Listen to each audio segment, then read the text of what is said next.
Hi, welcome to Elevate Wellness. I am Coach Latanya, and today we're going to be talking about marriage. February is Heart Month, and if you watched my previous videos, you know that I wanted to also talk about relationships because relationships has a lot to do with heart health as well. In one of the videos I did last week, I think it was, I talked about heart health in the areas of habits, meaning the foods that we eat, exercise, stress, sleep, all of the different lifestyle habits that help us to improve, that can help us to improve the health of our hearts. Now, relationship does go into this as well because if we've been in a toxic relationship, I pray that that's not your situation, but if you've ever been in one, you know the devastation that it can take, or the toll that it can take on your health, right? It can elevate blood pressure, it can send you into depression. Just so many different emotional issues can be experienced from toxic relationships. I myself have been in toxic relationships in the past, and I understand the toll that it can take on the body, on the mind, as well as the soul. And so today I wanted to talk to you about relationships and my experience as a wife and how the things that I've learned as a wife and being a wife. There's a difference between a woman and a wife. Um, every wife is a woman, but not every woman is a wife. Okay? And I think that's important because in the Bible, you know that I'm a woman of faith. I really don't like to use the term Christian anymore.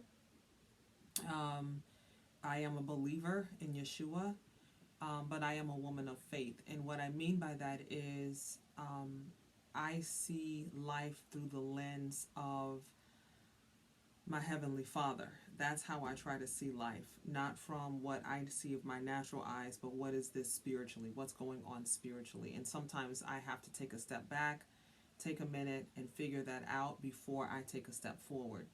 And so, being spirit led is a different type of life, but it has definitely helped me um, become a better wife. And so, today, I'm going to be sharing with you some things that I've learned. And so, if you're interested in that topic, stay tuned.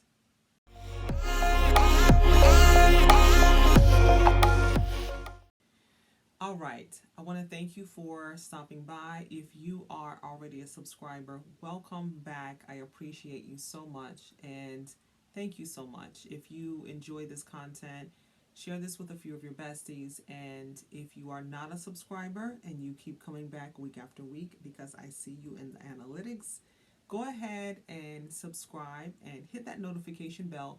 Be sure to hit all so that you don't miss a video. All right, let's go ahead and get into the topic. So, I want to share with you my life or my experience in being a wife and what I've learned along the way. I've been wanting to do been wanting to do this video for quite some time. But again, I needed to sit with it and actually give you what I believe you need to hear, because I hear a lot of misinformation out there, and it's upsetting because if you have a hope of being married, and we're hearing things on social media that it's such in as a marriage being spoken of or referred to in such a negative light, and it's not fair, especially when it's coming from individuals who've never been married before, never had children before, and so it's not right to you. It's actually irresponsible to mishandle you in that way and to deter you or depress you. And so I wanted to kind of be that voice where I wanted to be that voice of reason for you so that you can get a better understanding of someone who actually is a wife, okay? I've been married before and divorced, married for 18 years, but we've been together for over 20 years. So I do have some experience in being a wife. And that leads me to I have my papers here, my notes here, so I stay on topic because I really want to go in for you, and I'm hoping that this really explains a lot for you, but not such a drawn out video. Okay? All right, so let's go ahead and talk about wife being in office. Okay? So if you think about presidential elections, right? We have to go, we have to vote, and we vote that person in office. Now, when that person is in office, that means that they execute certain orders. They execute certain things so that the well-being of the nation is conducted in a way that is of order, is of love, is peace. That is what you would hope for, right? When you elect someone into office. Um, Now, in the Bible, it says, I'm not going to be preachy here, but I am a woman of faith, and those I live by those words. I'm not big on religion, and we'll go into that another day because it's gonna be deep. But the Bible does say that when a man finds a wife, he finds favor and obtains. He finds a good thing and obtains favor from God. Now, wife is in office, which means that when my husband found me, I was already a wife. I was already doing what I needed or doing what he needed in a wife at that time, so he could see, okay, this person adds so much value to my life. They're incomparable to what I've been seeing around, right? So a lot of times we put a lot of emphasis on the outer appearance, and we should definitely, we want to look good, we want to smell good, we want to take care of our bodies, but the most important thing is, are you a wife? Because there's a difference between a wife and a woman. A woman conducts life differently. A woman is able to come and go as she pleases. A woman is able to make her own decisions without considering anyone else. A woman is able to take her time and spend it as she desires, even if she wants to do nothing. A woman can take her money and spend it on whatever she desires, even if she wants to spend it on everything, right? If she wants to spend it or if she wants to save it. She doesn't really answer to anyone. She doesn't have to answer or consider the opinion, the thought, the well-being of someone else, okay? Now, if she's a single mom, of course, she has to consider her children, but she doesn't have to consider anyone when it comes to life decisions. Where do I want to live? Where do I want to move? How do I want to spend my weekend? How do I want to spend my day? That's different, okay? A wife has to consider her husband, right? And so that means that I don't know if I can go and hang out with my friends this week. Let me talk to my husband first. I don't know if I can go on this retreat next month because I need to see if that works out with my husband's schedule first. I don't know if I can go to this meeting tomorrow night because I need to check with my husband's schedule first. It doesn't mean that I'm in bondage to my husband. It means that I have to consider his schedule. I have to consider what is going on. Now, that being said, it means also that when I met my husband, I'll put it that way, but when you meet that prospective husband, where is he going? Where does he see his life going? Now, this does not mean that he needs to be a high earner, a high value man, and all of that fluff and stuff that we hear. But where does he see his life going? And, does he see his life going into film? Does he see his life going into something in the creative world? And, is he a people person? Does he need to be in solitude a lot? And if so, how does that fit into, does that marry with your gift? Does that partner with your gift, or does that pair with your gift? Does that pair with who you are? Okay. So, for example, my husband is great in administrative. He's great with time management. He's great with seeing problems in all before they even come. He can see the problems in an organization, in a business, and he can redirect and change things and cause that business to prosper. That's what my husband is very gifted at. Now, I like to be by myself. I like to be in isolation. I like to spend time praying for hours and hours and hours. Well, you can say, well, that doesn't, you guys don't match, right? But we do match because we balance each other out.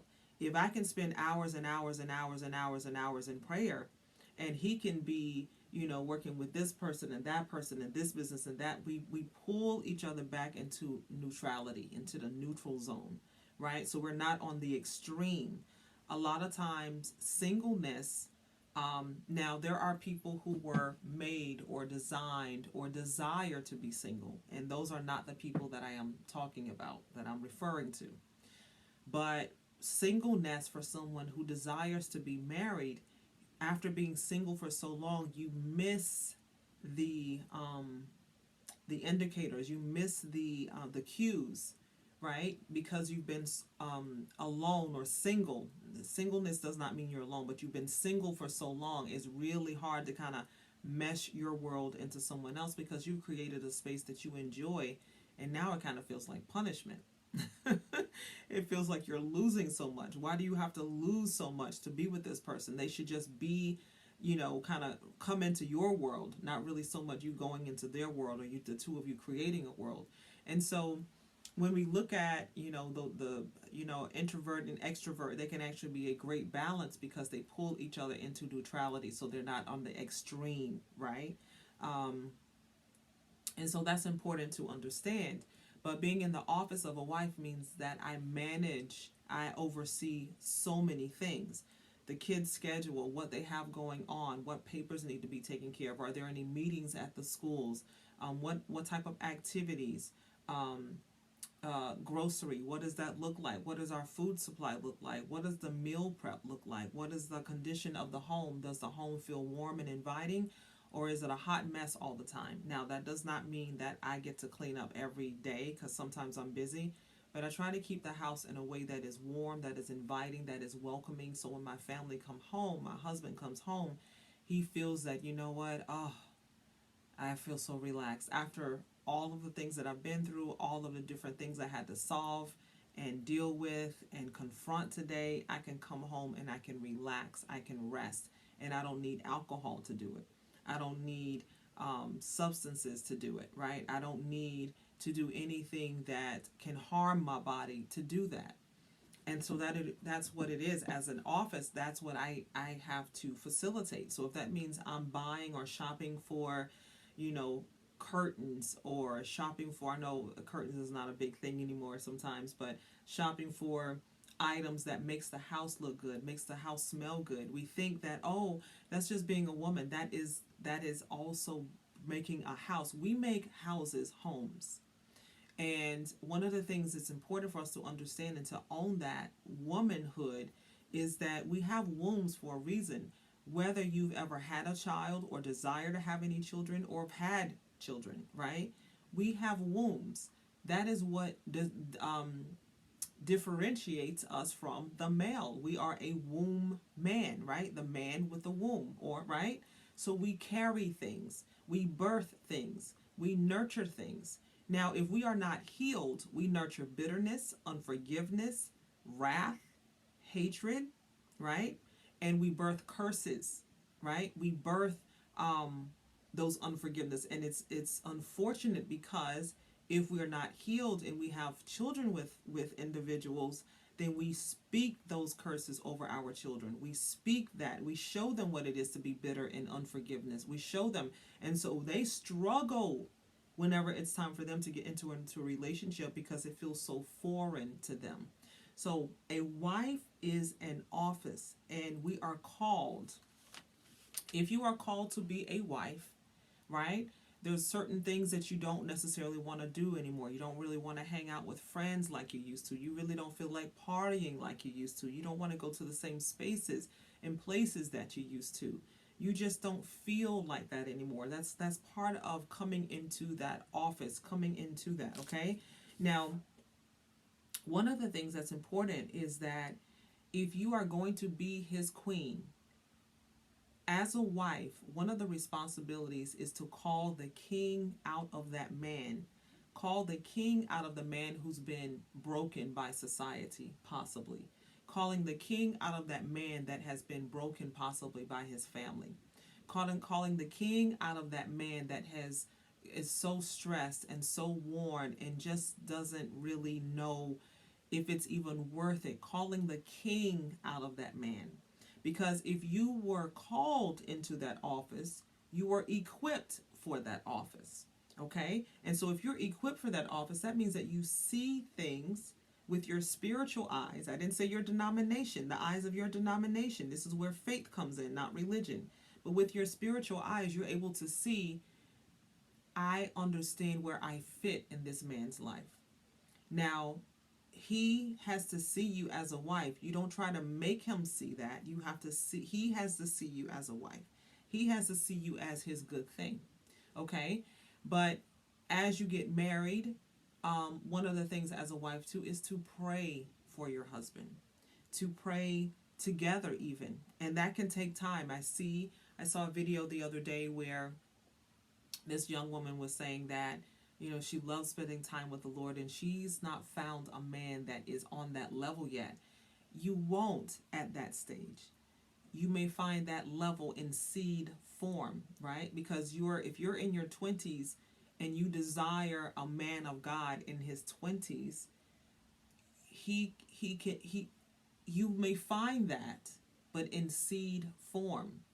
Okay? And it may not even be revealed to you right away as well, because that's the part that we don't understand. The man, the high value man, the high earning man, and all of those things, anybody can make money. If you get in alignment with the right job, anybody can make money. But when the storms come, because they will, how do you handle life then? Storms come and they without invitation, right? They come, but how are you handling them, or are the storms handling you? So as you go through life together and these storms sway you and sway you and sway you, it is your faith that helps you not to break under that pressure. So as you grow together and you learn one another, then it starts to come out. It starts to come up from that man, that depth that you're looking for. But how can someone be so deep at 28 when they've not, 10 years ago, they were still being taken care of by their parents? So it takes time to see that type, that level of spirituality. I'm not talking about the level of religion. Religion can confuse us sometimes because people can say all the things, but they're not living it. And that is where religion comes in. I can practice a particular system that makes me feel good about saying, okay, I know God. But if I'm not speaking to him every day, if I'm not connecting with Creator every day, if I'm not yielding to his desire for my life, do I really know him? Or I just call him whenever I need something? Okay? So wife is an office, okay? And it is for creating a warm and welcoming environments.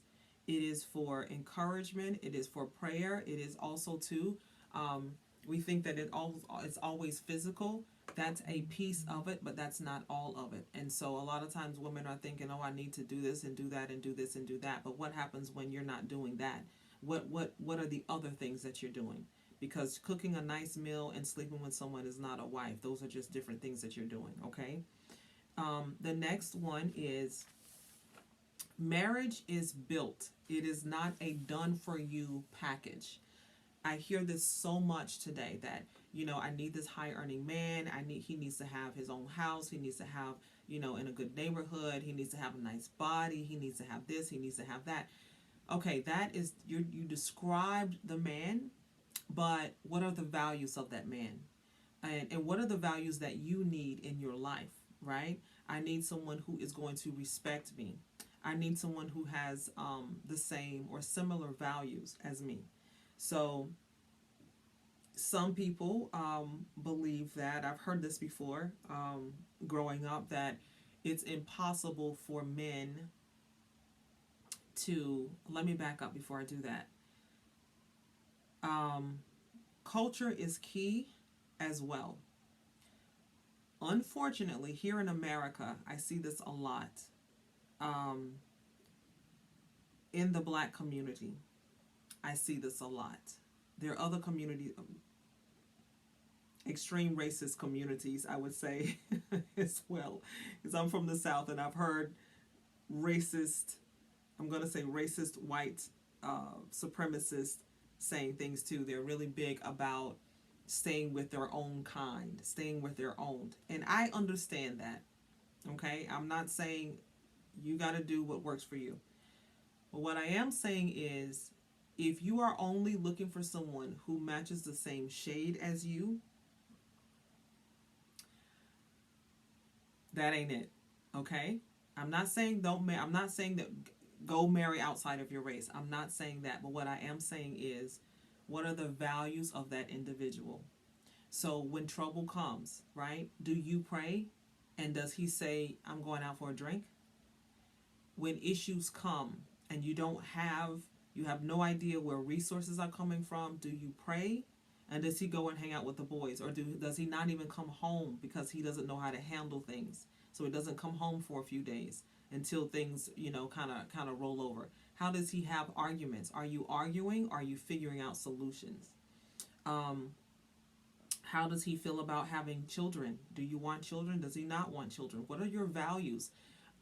Parents, did he come from a single home? Did you come from a single home?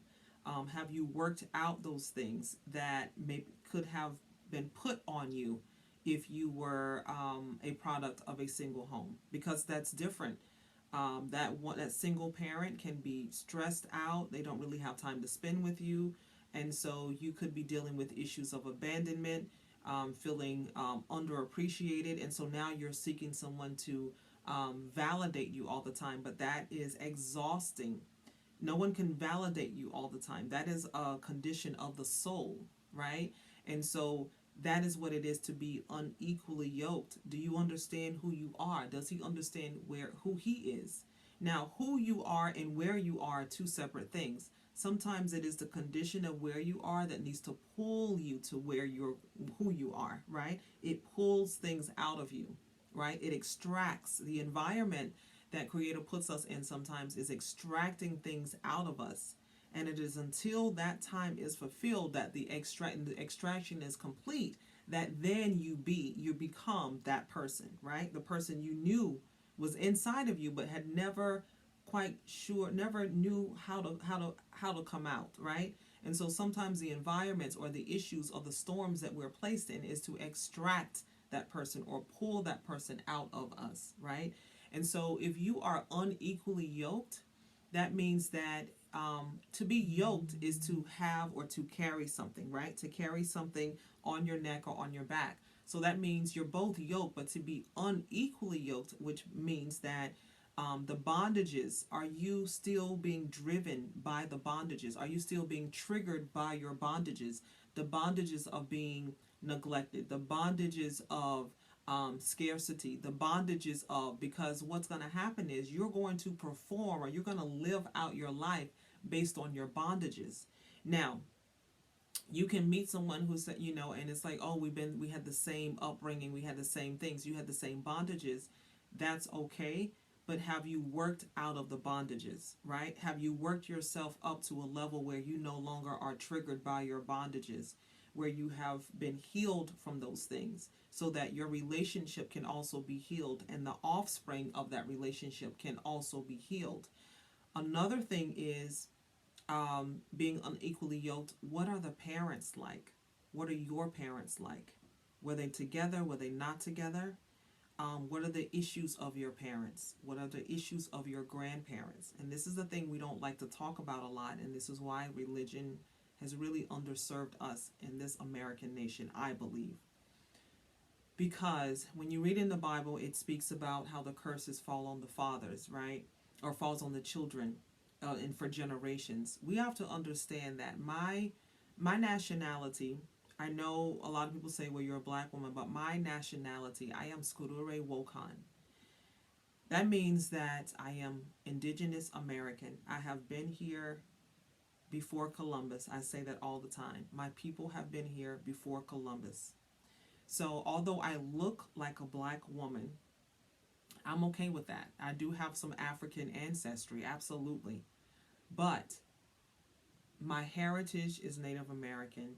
My culture is Native American. The way I view life is Native American. And the way even my body processes food, digests food, is from my Native American diet. Why? Because I am indigenous to this land. I was not in Africa. African men came and married my indigenous foremothers. So it's important to understand that, because if the curses fall on the following generations, what happened to my generations? What happened to my foremothers? We know that in science, that if a woman, when a woman goes through menopause, it's good for her to look at her mom, but even her grandmom, and I believe studies even show the great grandmom, um, digestive systems, all of those things. What were the traumas that my foremothers went through? Stealing land, murdering husbands, and taking children. So that means that some of the fears or the triggers of the traumas of my foremothers, I'm still running from. So that means that those things that are chasing me, is my husband able to handle that, or does he walk away? Am I able to handle his, or do I walk away? That's something I learned as a wife, and we don't hear about that. What are the patterns in the siblings? What are the patterns in the aunts and uncles? What are the patterns in that family? That also can be cause you to be unequally yoked. Can your demons handle his demons? Can you be delivered? Because you need to be delivered before you even get into a serious relationship like that. We all need a level of deliverance. We all need it, because we live in this world and we are human being. We are being human, right? But we live in these bodies with having this human experience, and our souls sometimes get so crushed that we are seeking out company from someone who's also broken, just so we can keep company with someone. So if the agenda is to be married so you're not lonely anymore, that's a lot of work that needs to be done. You have to become a wife first. And in order to do that, you need to understand who you are, which brings me to my next point. I hope that this is helping. I hope that this is helpful to you. Um, Knowing yourself, okay? Knowing who you are. Are you a creative? Are you an introvert? Are you great at management? Because another thing, we think, well, if I'm good with managing things, he should also have the same skill level. But then, is that really a covenant? Is that really a match pair? Does that really make you effective? So in the military, we had this thing called, it's like a battle buddy, right? So going to war, being out in an exercise, a field exercise or whatever, combat missions, whatever. We had like, this was like basic training, so I'll use basic training. We had battle buddies, right? So that means we're in a foxhole. A foxhole is like a really deep, deep pit that you can use for protection, to hide, and stuff like that, okay? So you're in the foxhole, really deep trench, really deep hole with your battle buddy. That battle buddy, if you come under fire and you have to take whatever you're taking, you say, "Cover me while I move." Okay? So if you can imagine that you're in a battle and you're having someone watch your back, but at the same time you're watching their back, and you're taking that mountain together, right? So marriage is like that as well. If you are an introvert and he is an introvert, nobody is advancing. Nobody's covering. But if you are an introvert and he is an extrovert, you can cover each other, which means as he's out there being among the people, you're back there praying for him as he goes forth for the people. Or perhaps you are the out the extrovert and he's the introvert. He can be praying for you, covering you as you go out and execute whatever it is that you're supposed to be doing. But if you're both gifted in the same areas, you can actually be weakened because you're not advancing. You can't see past the scope of your gift. And so what happens is that diminishes how far you can go.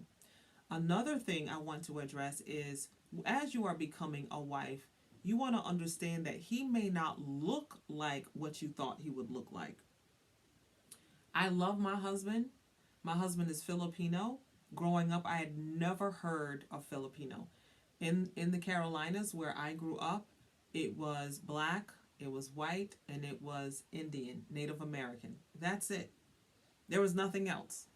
Um, I think the only Asian person I saw was Bruce Lee, Bruce Lee, and on movies. That was it. I'd never even known of anything like that. But when I met my husband, I sensed that there was something that that there was a connection there, and I prayed about it, and I prayed for confirmation. I didn't pray that he would be my husband. I prayed for confirmation, and confirmation came. And so, as that confirmation came, we began to get closer and closer. But I was a wife, meaning I was in that office of understanding what it was to care, to nurture, to pray for, to make a home. And I don't mean a natural home, but to be a comforting place. Um, and that's important. Sometimes we say, "Oh, I'm not your mom. I'm not your therapist. You can go ahead with that." It doesn't mean that my husband has friends. He has his life, but I'm that safe place for him. And can you be that safe place, or is it like rattling your nerves? You don't have time for that.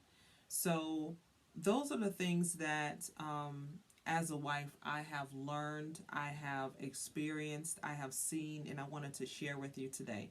I wanted to keep this video short, but there was so much I wanted to say, and so much more I could say. Um, but I hope that this was very helpful for you. I hope that it was eye opening and enlightening for your spirit, because my desire for you, if your desire is to be married, is to be married. If you want to be married, you desire to be married, I want you to be married.